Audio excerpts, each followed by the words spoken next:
top focus comes in from Madhya Pradesh in Daho, where a hijab issue has now resonated in the state of Madhya Pradesh. The latest that we are getting in comes in from the Ganga Jamna school in Damo, likely now to be bulldozed. The school took to the headlines when right-wing Hindu outfits accused the school management of forcing non-Muslim students, Hindu girls, to wear the hijab as part of the school uniform.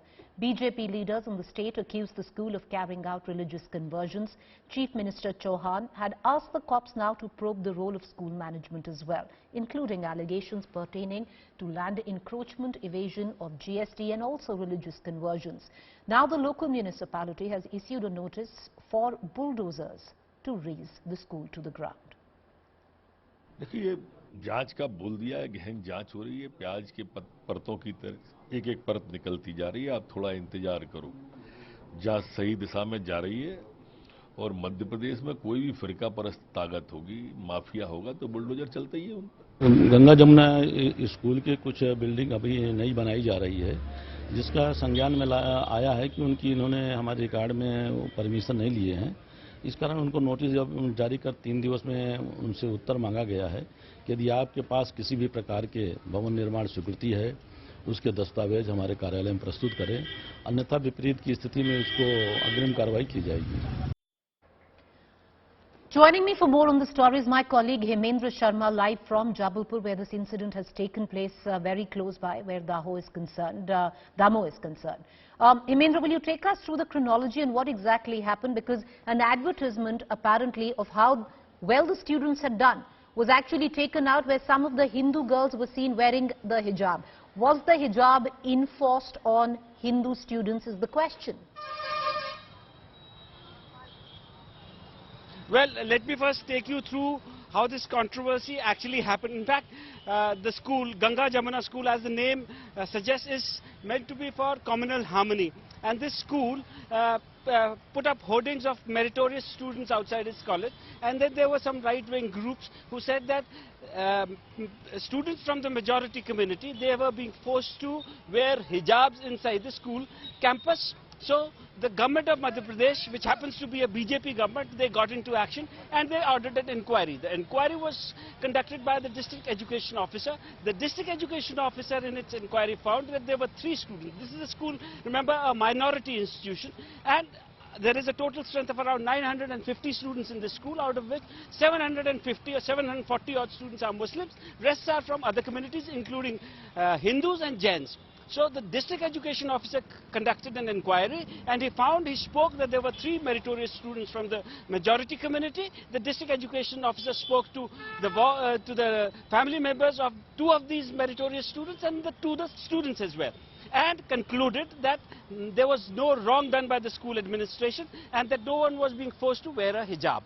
And what the students were wearing in those hoardings was in fact a scarf which was part of the school uniform. So the district education officer, once he came out with this inquiry, his face was blackened with ink by right-wing groups in Damo. Thereafter, the district superintendent of police and the district collector, they tweeted and said that nothing wrong has been found. The school is absolutely within its rights in doing what it is doing. This further angered the government, which happens to be a BJP government. The education minister went on to say that the role of the district collector is also suspicious. So thereafter, a case was registered, several other things happened, several people trooped down to that school, and then they started raising questions as to people were being forced to recite Muslim prayers. There were people who raised questions that since this is a minority institution and it has been accorded that status, they are well within their rights to do that. It happens in all minority institutions. Christian missionary schools recite prayers of their religion. Muslims are also entitled to do that. But that didn't stop. The government conducted an inquiry and now they have found that there are certain portions inside the school building that are illegally constructed, and now a notice has been served on that part, and it is being threatened that if it found true and the answer to that notice is not found to be appropriate, bulldozers would be applied. That in a nutshell is the case in Damo. The rest that is being played is just politics. Right.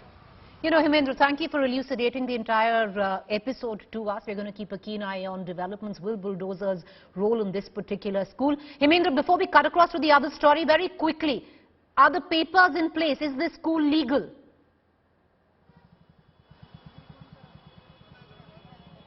Sorry, Preeti. Is this school legal on the land on which it is constructed? Because the bulldozers will roll on what account? Well, it's a fact of the matter that if you go in any city, FAR violations are there done by every house, every building in Madhya Pradesh, in Bhopal, Jabalpur, Indore, everywhere. If the government wants, it can demolish any structure. But the issue at the point that we want to talk and discuss is that whether the minority institution actually did something. I forgot or missed one point, that there were 3 instances of conversion also in that school. So there were 3 Hindu teachers who were allegedly, who had converted into Islam. So the narrative that was being said was that they have been forced into conversion. So the teachers were questioned. They said that they had got converted 10 years back and they had done it willfully. So converting into any religion, if it is not done under any kind of force, or if it's not, people are not being given money or something for that matter, conversion is still allowed in this country. So